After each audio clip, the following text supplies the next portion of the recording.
All these compliance measures will not mean anything if at the start we are not doing the right things. You need to see that that coffee on this side is a beautiful cup for you, improves your mood, but on the other side is a lifeline. We are running programs, capacity building programs that target women because certification also demands, for example, inclusion of women, of youth, of men.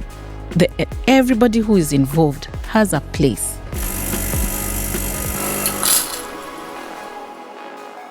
Hello everyone to a new episode of Beyond Compliance with Dieter Overath, and today with a special guest, Madeline from Fairtrade Africa, who is Strategy and Impact Director. We are here live at the SOS 25 in Mannheim Rosengarten, and I'm very happy that the both of you are here together as faces of Fairtrade, actually. Yeah. But before we dive deeper into our... She's the actual face, I'm the old face. That's what you said, Dieter, right? So we have many questions and topics, and we kind of hardly managed to come here to the stage, right? Because we were so deep in discussions. Madeline, first of all, could you please introduce yourself and tell us a bit about you, about your work, and what brought you here today? Thank you. So my name is Madeline Muga. I'm the Strategy and Impact Director at Fairtrade Africa, based in Nairobi. And for the Fairtrade movement, we are the producer-facing arm of Fairtrade, meaning that all our work is really to support producers to comply, whether it is with Fairtrade standards or with the EU regulations, so that they can access markets. So every day with farmers and workers, with flowers, but my real work is around impact. It's also around our monitoring and evaluation work, our strategy. We're working on strategy now, on data, and then on advocacy. And advocacy is really a big topic. So nice. Thank you so much, Madeline, for being here today. I have a first question for you. So here at SOS, we are talking a lot about compliance, about regulations, about politics, kind of, right? The main course is in order to be more sustainable, to be more transparent. But how much of this transparency and compliance and all of this sustainability is actually impacting the first mile, let's say, the beginning of the supply chain? Thank you first for the invitation to come here to SOS 25. It's the first time that I'm here, and I'm wowed and amazed by the innovations, by the knowledge, the understanding of how you can digitalize, how you can use digital tools to make it more efficient, and all of that. It's really amazing. For us, these are the areas where we are feeling the pain. How do we innovate? How do we get tools to help us collect data more efficiently, better, faster, simpler, have everything in one place? And then, of course, for compliance, it's an additional cost for us, for producers, for farmers and workers. Who pays for this cost? We're already doing a lot. Actually, for some of the things, we don't need to do much, but we're already doing a lot. So over and above everything, we have all these new regulations. How do we also comply? Just like companies here, how do we comply? How do we ensure that farmers are ready so that they can access markets? Okay, understood. So it's kind of hard, right, to actually make sure that they can comply. How would you describe your work then at Fairtrade Africa? So how do you try to make an impact with these farmers, for example? Can you describe this a little bit more? So we are doing a lot of capacity building. Mm-hmm. What are the new regulations? What are the requirements from our side? Remember, we are at the first mile. It starts with us. Mm-hmm. It starts with a farmer growing coffee, doing the right things before you get it transported, exported, converted into a cup of coffee or into your favorite chocolate. So it starts with the farmer. Mm-hmm. So all these compliance measures will not mean anything if at the start we are not doing the right things. And at the start, we are building capacity. We have new regulations. So we are doing two things. First, we need to comply. What do the regulations require us to do? What is our role? So those things, we are training farmers every day to be able to comply. Because if we don't, remember then we don't access markets. And remember 90% of the coffee, the tea, the cocoa is for export.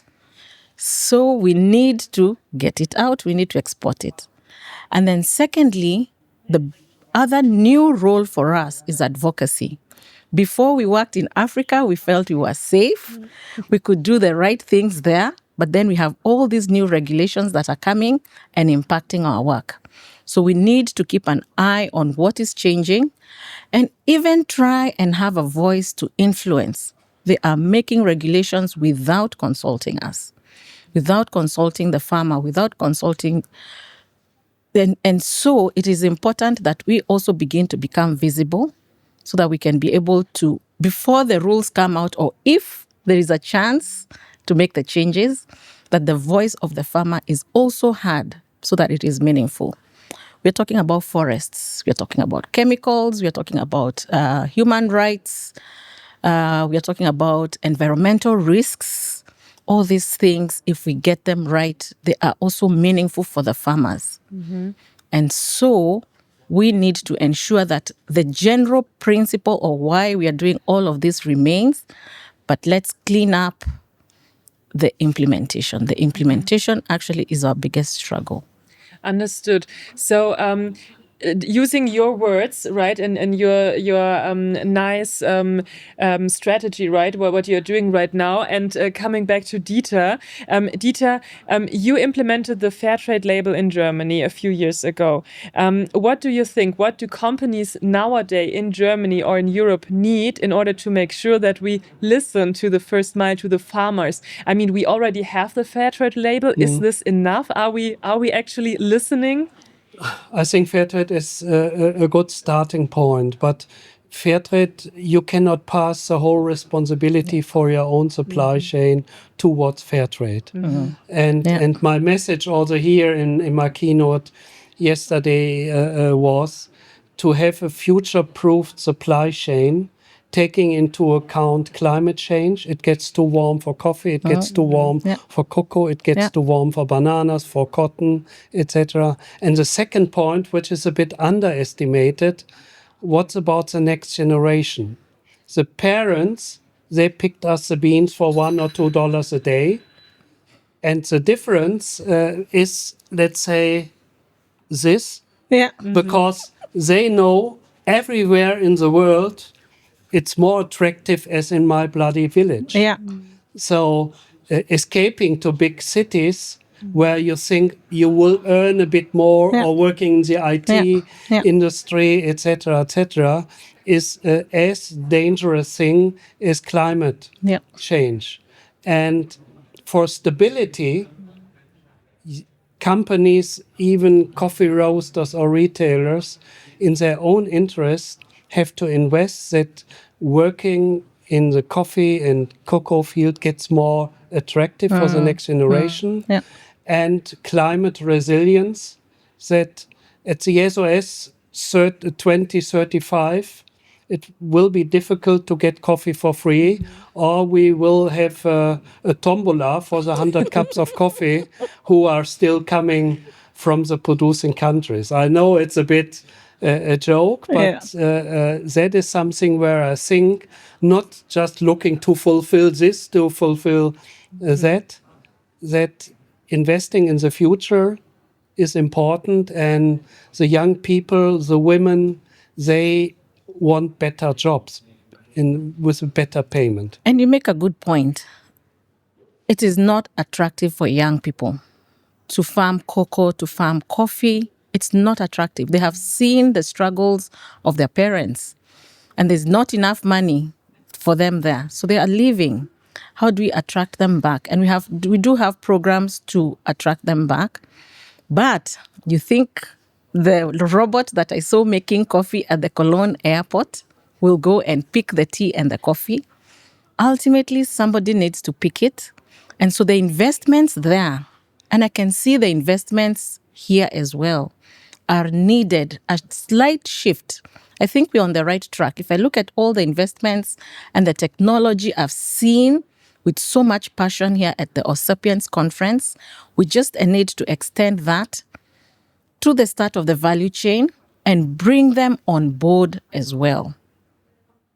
Yeah. That's such great words you are saying in so strong statements. Madeline, what do you think? What do the farmers and really need for now to make sure that they can that we can actually have more coffee in 2035? I'm struggling right now. No coffee. It's Yes, I put some pressure. yeah, really, for sure. I was shocked, right? You Yeah, it is real because remember the weather patterns are changing. So we need to also change how we are farming the coffee and the cocoa and the tea and all these things. So it's also about climate smart technologies, and we are building the capacity. Water management, soil management, innovations around. I keep saying it's raining too much. It's raining too little. It's too hot. Too late. It's too late. It's too early. And traditionally, it was structured. So we planted the beans, we harvested the beans, and just when the sun was coming out, it was time to dry them out. And they dried, and then we packed them up into bags and sold them. Now, when we are supposed to be spreading out them in the sun, it's raining. Got it. So innovations around drying using solar, soil technology, and all these things, we need to focus on quality and maybe not quantity, and these kind of things. I mean, with climate change, we need to address climate change, but the conversations here are about compliance. But if you think about compliance, the issue was about identifying your risks and mitigating them. So what are the risks at the first mile? A lot of the companies here are having relations with the first mile. So all these rules and regulations were about what are the risks, what are the mitigation measures, and then comply with them. So there's a step somewhere. Maybe we are missing. But the knowledge, what is great for me here is that this knowledge, the innovations, the technologies we need, even to do geolocation, you have them. Let's partner and extend these services to the last mile, but don't stick us with a bill. We can't pay. Don't stick us with a bill. I think here the companies that are here that are able to pay for the technology can extend that technology to cover what smallholder farmers need to collect data. I heard about data accuracy, consistency of data. What are you collecting at the end of the value chain if you already missed the first step? That's an interesting point. So what you are saying, correct me if I'm wrong, is that it's not only about the payment, right, of the farmers, that they don't get paid enough. It's also about the missing innovation and, for example, data that we actually on the, let's say, last mile have, but the first mile actually doesn't know about it, right? Yes. So, and here this gap needs to be somehow connected. Closed. Okay, understood. So, how can we do this, right? I mean, okay, we need definitely a cooperation with Osapiens, right? We need a cooperation. We need I was impressed by the speech of the Neumann Group this morning using Osapiens digitalization tools. And she described coffee as a data product. And there was no discussion, but I would explain coffee still as a people's product. Yeah. So I missed a bit the producers in this presentation. Excellent data management to bring complete transparency in a supply chain. So really good job. And Neumann Group is the largest trader in the world about coffee. And I missed a bit, it's all about people. And it's not all about data. Her speech was all about data. And coffee is such an intensive working product, and the farmers love their products. They do it in many cases since generations in their 1 hectare field. And this passion and this relation towards people, I missed a bit in this speech. And if this is more connected to the ground, and if the needs of producers can be improved by trainings, and of course this needs a bit of money, then I would say top, it Yeah. works. Yeah. But this was something I miss. The simple coffee is a data product. And you know, coffee soaks up. Coffee tells its story. This bean soaks up everything. If it was too wet, it will have those features in the bean. So it follows its journey. So it's just to do the connections. Yeah. That's right. So, Dieter, you also mentioned in one of our last podcasts, I guess, that that coffee is like so far away from us, right? So that the farmers kind of get anonymous, right? So that we don't see their faces, and so we are kind of not aware about what happened actually to this bean. We Yeah. don't have a face behind it. Whilst when we are looking at our wine, for example, right? And we are in a wine region here. Exactly, it's a wine region. We know about the farmers or the region. It's like near to us, right? It's from the Pfalz, or I don't know, from somewhere else, Odenwald, wherever we get good wine. So here, do you also think, Madeline, that this is kind of a problem, that it's too far away, that the first mile is too far away from us? Physically, yes. Well, 8 hours away. Physically, yes.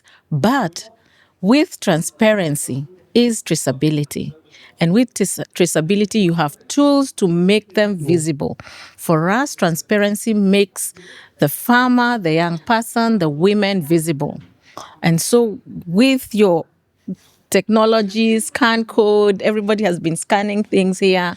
You can scan and see where it is produced, by whom, and what the conditions were. So all these things are possible. So on the label now, you're able to scan where your coffee comes from, who produced it, if they received a premium, what they did with it. So all this is possible, and therefore we can close the gap.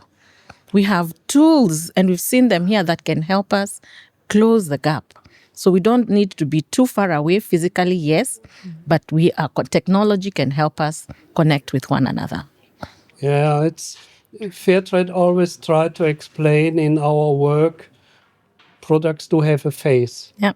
And let's see it more as a global neighborhood, and not just romanticize the wine and which comes nearby, which is excellent. If you think you know the farmer, it's 10 kilometers or 20 kilometers away, but the whole world needs more global neighborhood partnership, and not, let's say, these kind of confronting atmosphere as we feel nowadays. But at the end, we all love coffee, and Yeah. and coffee is the DNA of Fairtrade, because that's a product where most of our Where it clients are in started. touch with. Apart they are drinking tea, which is okay, no? But let's take more the passion for coffee. Yeah. We all love coffee, Yeah. and we all would like to drink coffee in 10, in 20, in 30 years. And if we care about this,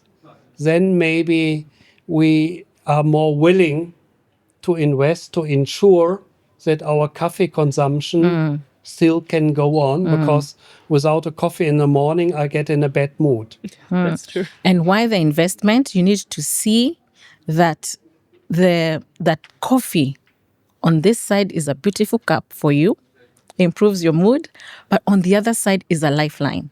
So the same passion you have for coffee, the same passion the farmers have as they grow their coffee, ensure there is quality, ensure they do the right practices, for them, it's a livelihood. So if we say that we build trees around them, or I don't know, we put smart something around, they will, because for them it's a livelihood. So if we know and understand that it's a livelihood for this farmer, then they will do everything that is required to ensure that they secure their livelihoods. Such nice words. I would love them to have them as an ending, but I have one last question, Madeline. So you mentioned earlier that you're also supporting women, especially in the first mile. Could you maybe point this out? What is the project behind this that helps women to be more empowered? In agriculture, women are completely invisible. They don't own the land. And therefore, without the land, they cannot get access to credit. They do not make decisions over what happens to the harvest and what happens to the money that comes back. So for majority of the women, they are the labor behind most of the products. And then once they are harvested, that ends the story. So they have to wait for, almost like charity. We say this is not charity, but they have to wait then for somebody else, the man, to decide. And because land comes from the father to the son, to the father to the son, the women get the land if, for example, it's a widow or a sister. It's very rare. But now, that because they don't have a voice, they're not at the decision-making table. Decisions get made for them. And hopefully, some of their needs are taken care of. But we are running programs, capacity building programs that target women, because certification also demands, for example, inclusion of women, of youth, of men. Everybody who is involved has a place. So we have programs like the Women's School of Leadership and other programs we are running that empower them, that bring them to the forefront, that you can have a voice. Train them on financial inclusion, put them in groups. In Africa, we are able to form small groups, make savings, and pool money together and begin to do other diversification things that bring in additional income. So what you see is bringing women to the table. And now they want to be part of the decision making. They begin to influence what is happening, how the money is used, in what investments they make. We had a coffee project where we had women getting some of the trees and making the investment, of course, making the quality of the women's coffee was always up compared to all the other coffees, because they loved on their coffee, they put attention, they made the right decisions. So these programs are just to empower them to come to the table. Just like we are saying that the EU cannot make decisions without the first mile, the same things in our communities. No decisions should be made without the voice of the women and the voice of the men. So it's really empowerment. At the start of the programs, they are sitting at the back, they are quiet. And at the end of the programs, they are sitting at the front. They want to be involved. They want a stake in what is happening. And it's really an empowerment program. That sounds so amazing, doesn't it? So it's all about giving those people a voice. Yes. This is what I understood correctly, right? Yeah. So to sum it up, we do not only need to decrease the gap between the first and the last mile. Yeah. We also need to keep in mind that you need more innovations, that we need to be more transparent with the data we collect here, and that we all need to have a voice, Yeah. right? This is what I got from your great statement. So thanks a lot to you, Madeline. Thanks a lot, Dieter, for taking your time and actually speaking here with your voices in this podcast. We are at the end here of our session, so thanks a lot. Enjoy the SOS, and you can watch this episode here at OSA Peers 24/7, ask questions in our groups, and connect with other people. Thanks a lot.